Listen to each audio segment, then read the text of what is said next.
है, उसके बाद सेकेंडरी ग्रोथ होती है, कुछ अरसे के बाद जो है उसे परफॉर्म करना होता है, ग्रोथ करनी होती है। तो वो किस तरीके से होती है? Is brought about the vascular and cork cambia. जो सेकेंडरी ग्रोथ होती है स्टेम्स और रूट्स की, वो अमल में वकू पजीर होती है वेस्कुलर और कॉर्क कैम्बिया के जरिए। ये क्या है?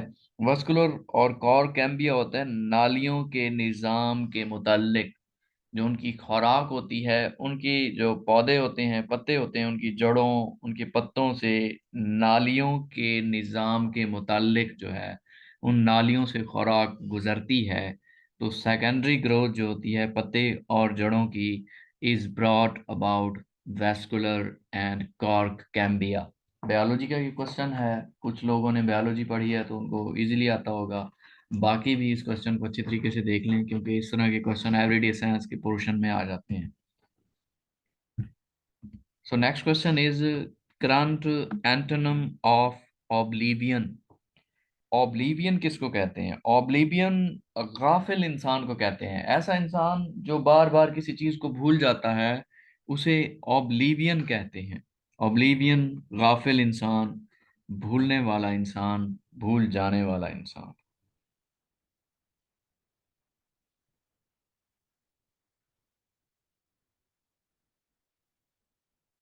सो इसका जो एंटोनिम्स बनेगा, एंटोनिम्स क्योंकि उलट बताना होता है, तो अवेयरनेस आएगा।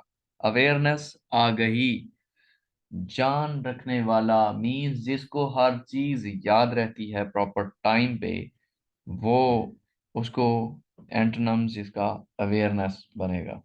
सो C is the right option.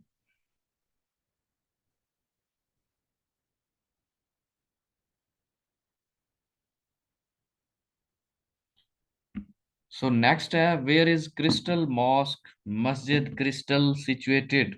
Crystal mosque कहाँ पे लोकेटेड है? मलेशिया में है। A is the right option. अब क्रिस्टल मॉस्क बहुत फेमस है, इसे मस्जिद ए क्रिस्टल भी कहा जाता है। कहाँ पे है? मलेशिया में है। अब इनके कैपिटल कर लेते हैं। मलेशिया का जो कैपिटल है वो कोलालमपुर है। Kuala Lumpur is the capital of Malaysia. और इसके अलावा जापान का कैपिटल टोक्यो है, चाइना का कैपिटल बीजिंग है, और इराक का कैपिटल बगदाद है। Baghdad is the capital of Iraq. 54 है, who was the commander of infidels in the battle of Uhud. जंग ओहद में यहूदियों की तरफ से कौन था कमांडर, मेन जो चीफ होता है? अबू सुफियान था जंग ओहद में। जंग ओहद में कुफार की तरफ से, काफरों की तरफ से अबू सुफियान था, मुसलमानों की तरफ से हजरत मोहम्मद सल्लम थे।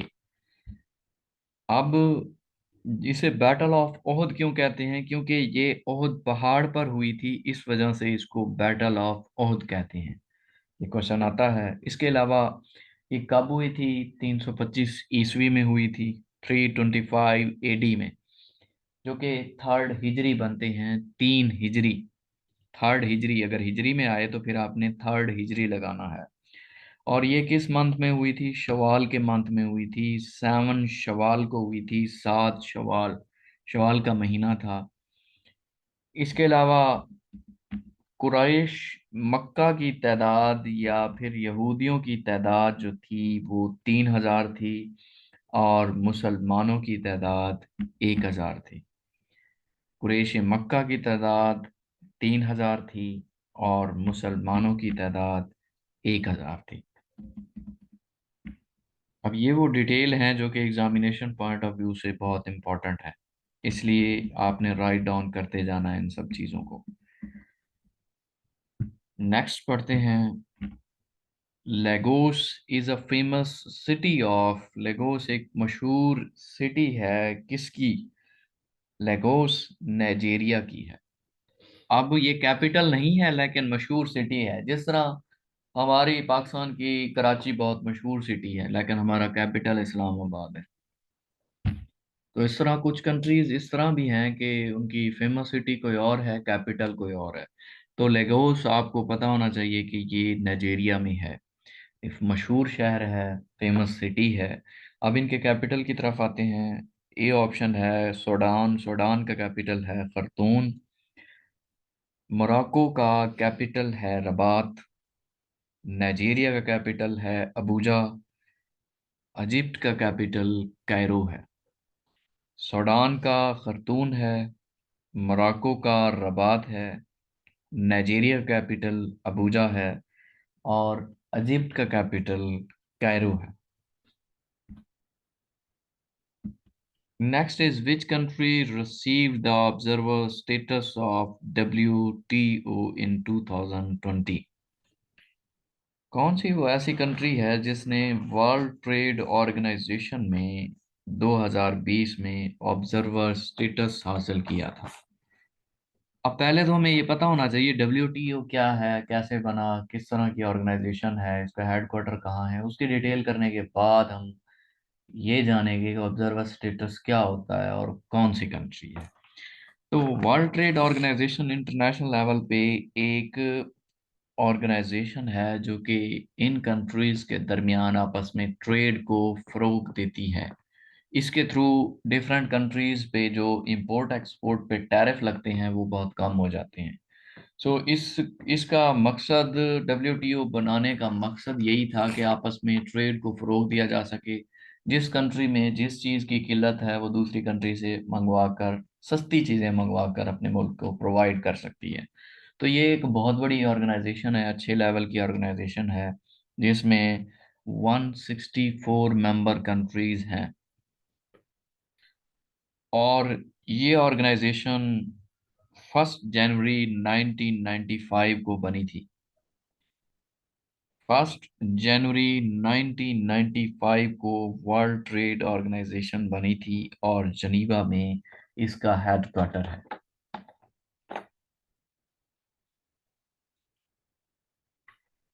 अब इसमें यह भी आता है कि इसकी 3 ऑफिशियल लैंग्वेजेस कौन कौन सी हैं।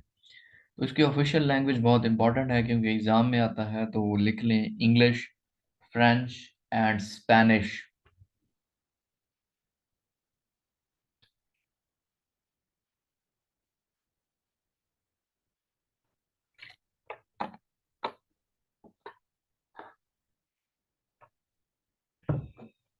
इंग्लिश, फ्रेंच एंड स्पेनिश, ये 3 इसकी ऑफिशियल लैंग्वेजेस हैं। और ये ऑर्गेनाइजेशन 1 जनवरी 1995 को बनी थी, जनीवा में इसका हेडक्वार्टर है। अब इसमें मैंने आपको कंट्रीज तो बता दी हैं कि वो इसमें 164 कंट्रीज हैं। ये तो इसकी मेंबर कंट्रीज हो गई, लेकिन जो बाकी कंट्रीज होती हैं, देखें, एक या दो कंट्रीज को ऑब्जर्वर स्टेटस भी मिल जाता है कि उसने इस ऑर्गेनाइजेशन को ऑब्जर्व करना है कि क्या ये ऑर्गेनाइजेशन ठीक चल रही है, और अगर इसमें कोई प्रॉब्लम आ रही है तो आपने फिर अच्छे तरीके से बताना है। सो इसकी जो ऑब्जर्वर स्टेटस मिला हुआ है जिस कंट्री को, उसका नाम तुर्कमानिस्तान है। A is right option. अब आपको पता भी चल गया कि इसके ऑब्जर्वर कंट्री कौन सी है, तुर्कमानिस्तान है। कब बनी थी? जनीवा में है, 1995 में बनी थी। 164 मेंबर कंट्रीज हैं, 3 इसकी ऑफिशियल लैंग्वेजेस हैं, क्या काम करती है वो डिटेल भी पता चल गई। अब इनके कैपिटल की तरफ आते हैं। तुर्कमानिस्तान का कैपिटल अशकाबत है, लिखते जाएं। Ashgabat is the capital of Turkmenistan.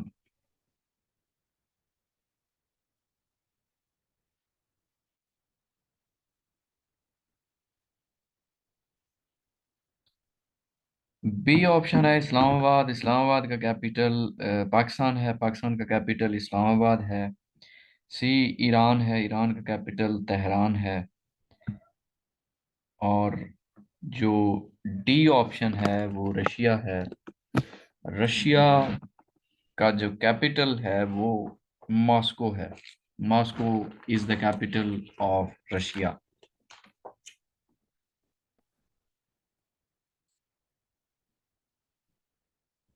Next question है, Radcliffe award included. Radcliffe ने अनजस्टली शामिल कर दिया था, इंक्लूड कर दिया था, किस चीज को? गुरदासपुर को, पठानकोट को, बटाला को, किस में? पंजाब में, इन इंडिया, इंडिया में। देखें, जब रेड क्लिफ अवार्ड हुआ था, देखें पाकिस्तान और इंडिया की पार्टीशन हुई थी, तो जो पाकिस्तान के हिस्से में जो एरियाज आते थे ना पार्टीशन के टाइम, उस वक्त रेड क्लिफ अवार्ड हुआ था 17 अगस्त 1947 को, जिसके तहत ये पार्टीशन करनी थी कि कौन कौन से एरियाज पाकिस्तान की तरफ आते हैं और कौन से एरियाज हैं जो कि इंडिया की तरफ आते हैं। तो रेड क्लिफ अवार्ड में सर साइलर रेड क्लिफ था, उसने गैर नाइंसाफी करते हुए पाकिस्तान के जो हिस्से थे, गुरदासपुर भी पाकिस्तान में आता था, पठानकोट भी पाकिस्तान में आता था और बटाला भी था, ये तीन एरियाज थे, इसको उसने गैर कानूनी तौर पर इंडिया के हवाले कर दिए। अब ये जो तीन सिटीज थे, यहाँ से रास्ता मिल गया इंडिया को कश्मीर में जाने का, वरना उसके पास रास्ता ही नहीं था। अगर ये पाकिस्तान के पास होते, मिल जाते, तो आज तक जो कश्मीर पे कब्जा हुआ था वो ना होता और कश्मीर अब भी पाकिस्तान का हिस्सा होता। लेकिन सर साइरल रेड क्लिफ ने बहुत बड़ी प्रॉब्लम की थी रेड क्लिफ अवार्ड के तहत, जो कि 17 अगस्त 1947 को हुआ था, तो इसके तहत बड़ी प्रॉब्लम हुई थी। इस वजह से गुरदासपुर, पठानकोट और जो बटाला था, ये इंडिया के हिस्से में चला गया था। नेक्स्ट है, identify the closest meaning of the underlined word, only astute politician can meet this situation। Astute, only astute politician, जो एस्ट्यूट पॉलिटिशियन है वो इस सिचुएशन को संभाल सकते हैं, जान सकते हैं, अच्छे तरीके से हैंडल कर सकते हैं। अब एस्ट्यूट कहते हैं चालाक। अब इसका सिनोनिम बताना है या फिर क्लोजेस्ट मीनिंग उसने कहा है, तो इसका जो सिनोनिम्स बनता है वो श्रूड बनता है। एस्ट्यूट चालाक को कहते हैं, श्रूड भी चालाक ही होता है। सो इसका जो राइट सिनोनिम बनता है वो श्रूड आएगा। B is right option. In computing, which of following connects two similar segment, इनमें से क्या चीज है जो कि दो सिमिलर सेगमेंट्स को मिलाती है? क्या चीज है वो ब्रिज होता है। ब्रिज क्या है? ये कंप्यूटर में ब्रिज बेसिकली पुल को कहते हैं। कंप्यूटर की फॉर्म में जो कि दो एक जैसे नेटवर्क को मिला देना, उनको दो नेटवर्क के सेगमेंट को आपस में मिलाना, कंप्यूटर की टर्म में उसे ब्रिज कहते हैं। दो हों एक जैसे नेटवर्क, दो एक जैसे नेटवर्क को कंप्यूटर की फॉर्म में मिलाने को ब्रिज कहते हैं। तो ये आपने याद रखना है।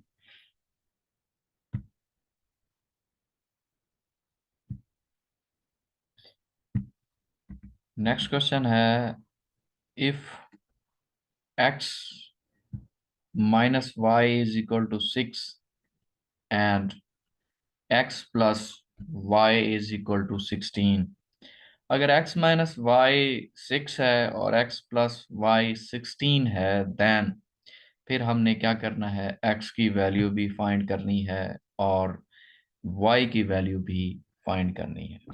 अब देखें, गौर से आप देखते जाइएगा। देखें, ये एक सिचुएशन दी हुई है, x minus y is equal to 6, पहली स्टेटमेंट दी हुई है। सेकंड स्टेटमेंट है x plus y is equal to 16। अब ये जो y है, ये इस y से कैंसिल हो जाएगा दोनों को ऐड करने से, एडिंग इक्वेशन 1 और 2। अब इसको इसको क्रॉस करें, क्योंकि ये माइनस का है, ये प्लस का है, ये कैंसिल हो जाएंगे। तो ये x और ये x कितने होते हैं? 2x हो जाएंगे, ये 2x आ गया। अब ये 6 प्लस 16 कितने होते हैं? 22 होता है, ये 22 आ गया। इनको ऐड कर रहे हैं, y से कैंसिल हो जाएगा क्योंकि एक प्लस का है एक माइनस का है। अब ये x इसमें ऐड होगा तो क्या हो जाएगा? 2x बन जाएगा। अब ये 6 है और 16 है, ऐड करेंगे तो कितना बनता है? 22 बनता है। अब इनको ऐड करने से 2x इज इक्वल टू 22, ये यहाँ तक आपको आई थिंक अंडरस्टैंड हो गया होगा। उसके बाद इसका भी बटा 2 कर देंगे क्योंकि x की वैल्यू फाइंड करनी है, इसका भी बटा 2। 2 2 से कैंसिल हो जाएगा और ये 2 22 पे डिवाइड होगा तो 11 आ जाएगा, 11, ये 11 लिखा हुआ है। अब x की वैल्यू हमने फाइंड कर ली है कि 11 है। अब इसी x की वैल्यू को हम इक्वेशन 1 में पुट कर देते हैं। इक्वेशन 1 कौन सी है? ये वाली। अब इसमें हम पुट करें x minus y is equal to 6 लिखा हुआ है। x की वैल्यू हमने फाइंड कर ली, x की वैल्यू थी 11। यही x की जगह हम 11 लिख देंगे, ये 11 लिखा हुआ है। आगे क्या है? y है। y की जगह y, क्योंकि y तो हमने फाइंड करना है अभी, इज इक्वल टू क्या है? 6 है, वो 6 लिख दिया। अब ये क्या होगा? y जो है इसको दूसरी साइड पे ले जाएंगे तो प्लस का हो जाएगा, और ये जो 6 है ये इस साइड पे आएगा तो क्या हो जाएगा? माइनस का हो जाएगा। तो 11 माइनस 6 कितना आंसर आता है? 5 आता है। सो यही हमारा राइट ऑप्शन है। x की वैल्यू 11 है और y की वैल्यू 5 है। बहुत ही इजी था। या आपने इस तरह के 7, 8, 9 में किए होंगे, बहुत ही आसान था। अगर आपको फिर भी किसी को अंडरस्टैंड नहीं हुआ तो रिकॉर्डिंग दोबारा से देख सकते हैं। अगर कोई प्रॉब्लम है तो मुझसे पूछ भी सकते हैं। 61 है, what is the antonym of benign? Benign का एंटोनिम क्या बनता है? बिनाइन बेसिकली कहते हैं नेक दिल को, मेहरबान को। नेक दिल, मेहरबान, रहम दिल।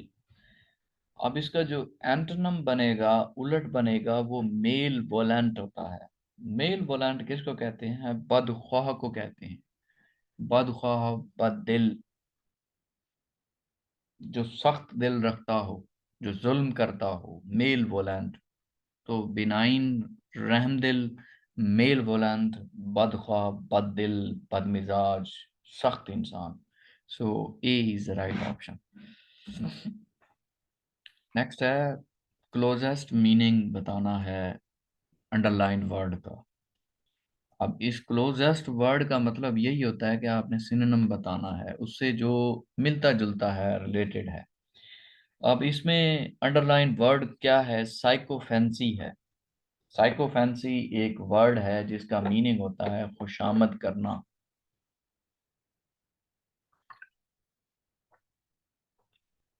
खुशामद करना, चापलूसी करना। देखें, बहुत से लोग होते हैं जो कि पॉलिटिशियन के आगे पीछे, एमएनए एमपीए के पीछे घूम रहे होते हैं। उनको क्या कहते हैं? उसको साइकोफेंसी कहते हैं कि he is a psychophancy person, that he flatters every day from one politician to another politician। उसका काम ही यही है कि बस, खान साहब आपने बिल्कुल ये ठीक कही है बात, उसकी हाँ में हाँ मिलाता है और साइकोफेंसी करता रहता है, चापलूसी करता रहता है। तो चापलूसी करना, खुशामद करना, उसको साइकोफेंसी कहते हैं। और इसका जो सिनोनिम बनता है वो फ्लैटरी होता है। फ्लैटरी मीन्स फ्लैटर बने रहना, एक एक जगह से दूसरी जगह चापलूसी करना, जहां भी वो जाता है उधर ही खुशामद करना, उधर ही बातें उसकी हाँ में हाँ मिलाना। सो सिनोनिम इसका फ्लैटरी है। डी ऑप्शन है, बहुत इंपॉर्टेंट है ये।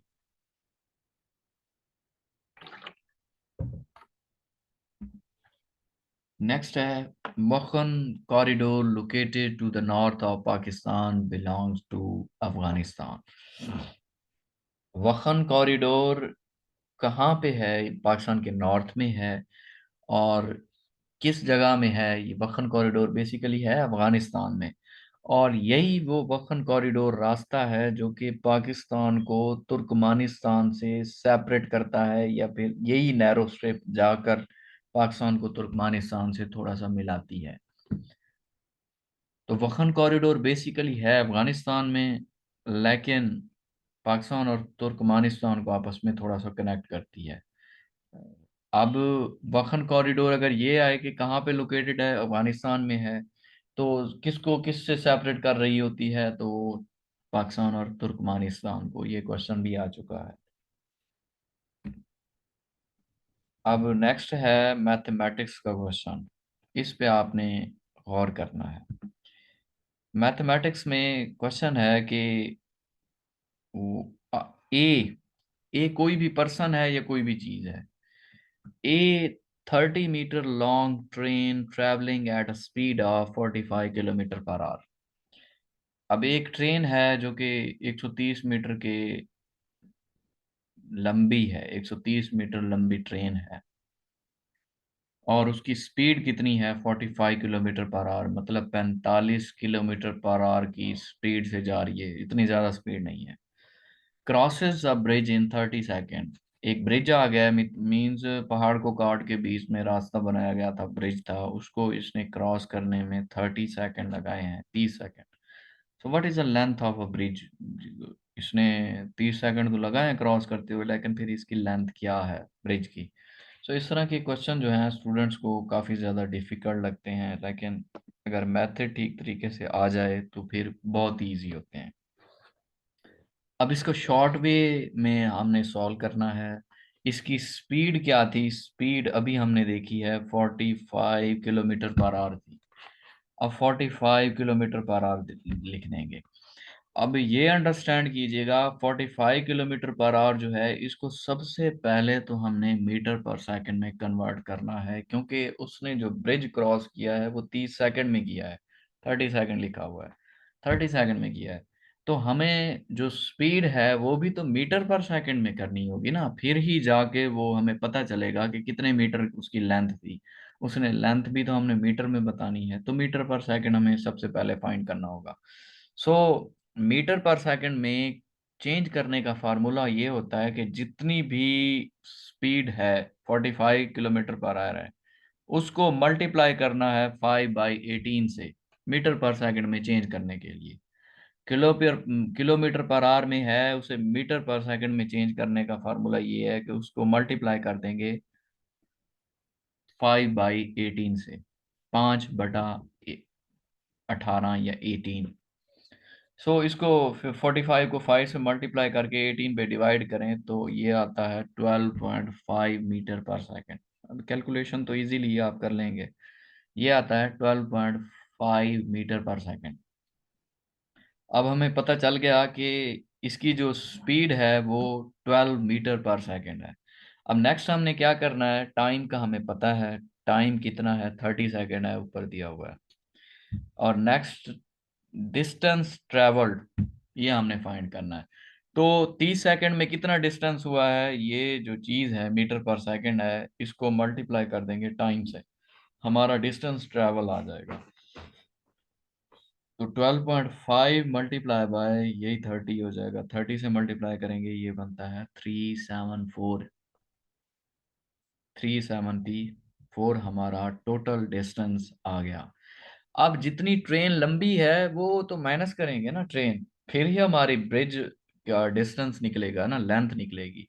अब लेंथ ऑफ ब्रिज हमने फाइंड करनी है, लेंथ ऑफ ब्रिज 375, यही जो टोटल डिस्टेंस निकला है उसमें से माइनस कर देंगे लेंथ ऑफ ट्रेन, जो शुरू में दिया हुआ था 130 मीटर है length of train.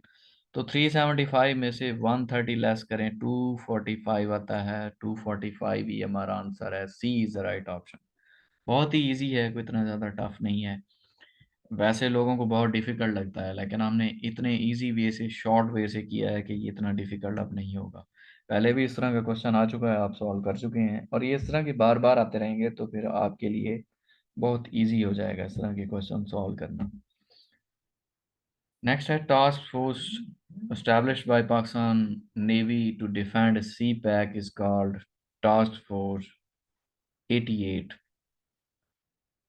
Task force 88 कहते हैं।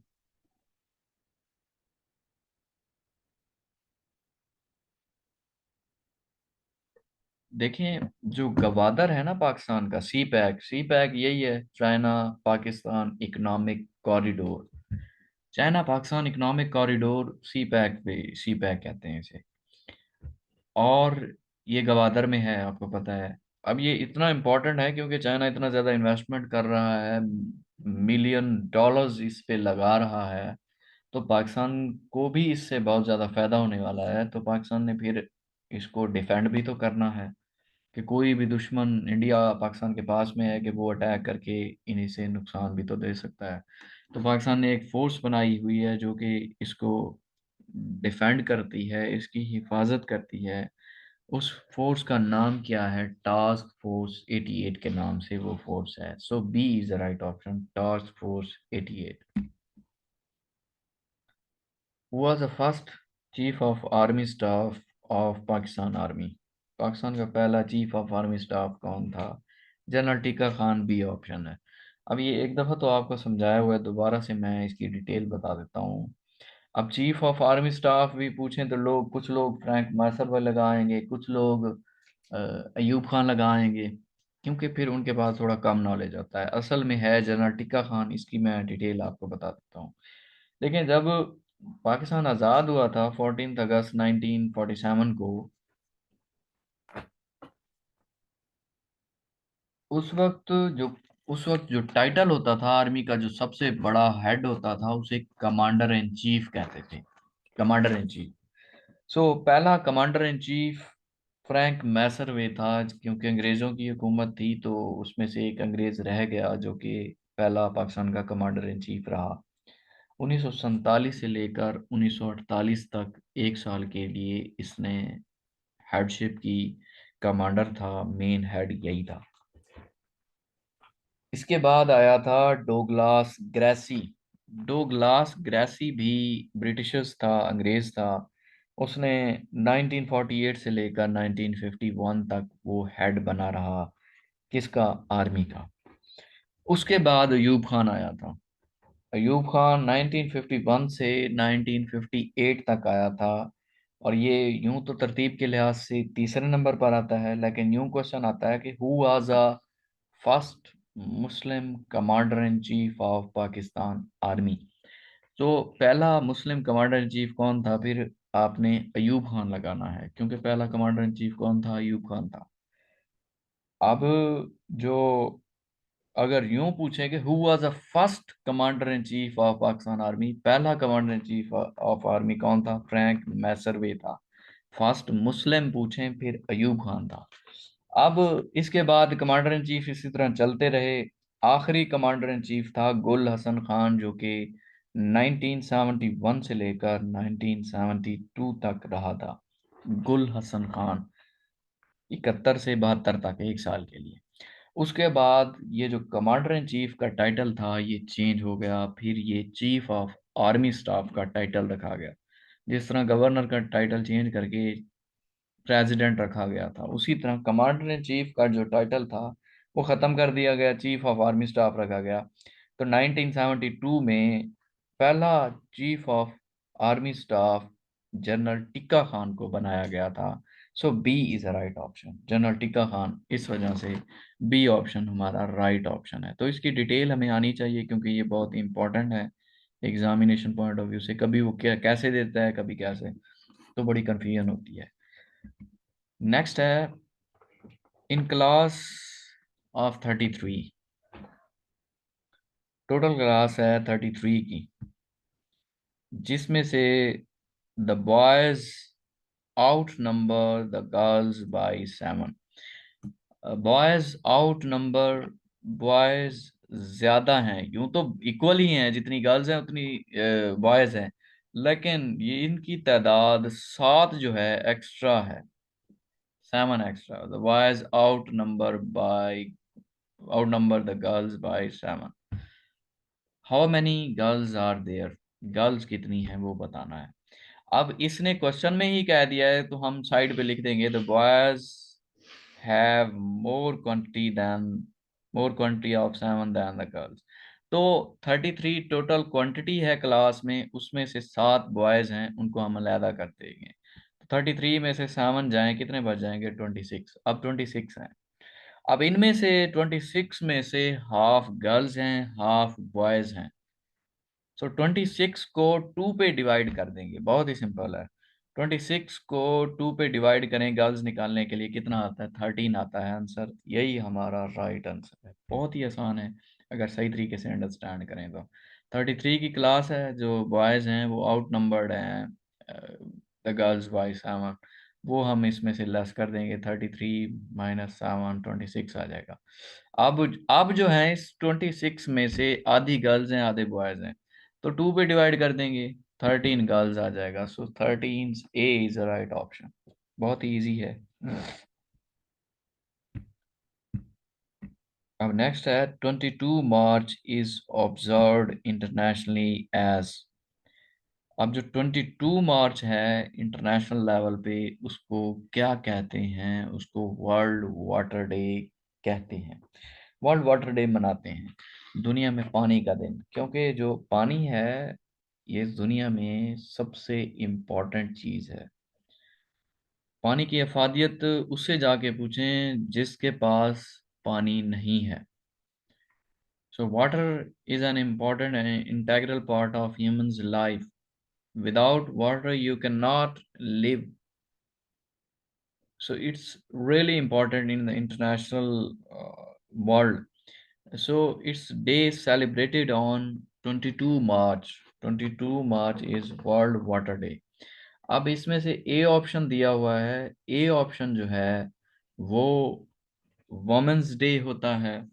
वो वुमेन्स डे लिखा हुआ है, और जो वुमेन्स डे है वो कब मनाया जाता है? 8 मार्च को। 8 मार्च को वुमेन्स डे मनाया जाता है। वुमेन्स डे 8 मार्च को मनाया जाता है। अब जो सी ऑप्शन दिया हुआ है, वर्ल्ड वर्ल्ड हेल्थ डे 7 अप्रैल को मनाया जाता है। वर्ल्ड हेल्थ डे 7 अप्रैल को मनाया जाता है। डी ऑप्शन है ह्यूमन राइट्स डे 10 दिसंबर को मनाया जाता है, 10 दिसंबर को। अब 22 मार्च को world water day. A option है वुमेन्स डे 8 मार्च को, हेल्थ डे 7 अप्रैल को, ह्यूमन राइट डे 10 दिसंबर को। नेक्स्ट ऑप्शन है when table salt NaCl is added to water. जब सोडियम क्लोराइड मींस जो नमक है उसको ऐडेड किया जाता है वाटर में, तो क्या बन जाता है? पानी में अगर ये सोडियम क्लोराइड को मिलाया जाए तो सोडियम अलैदा हो जाती है और क्लोरीन अलैदा हो जाता है। सो सोडियम, सी ऑप्शन आएगा, sodium and chlorine icons are separated. C is the right option.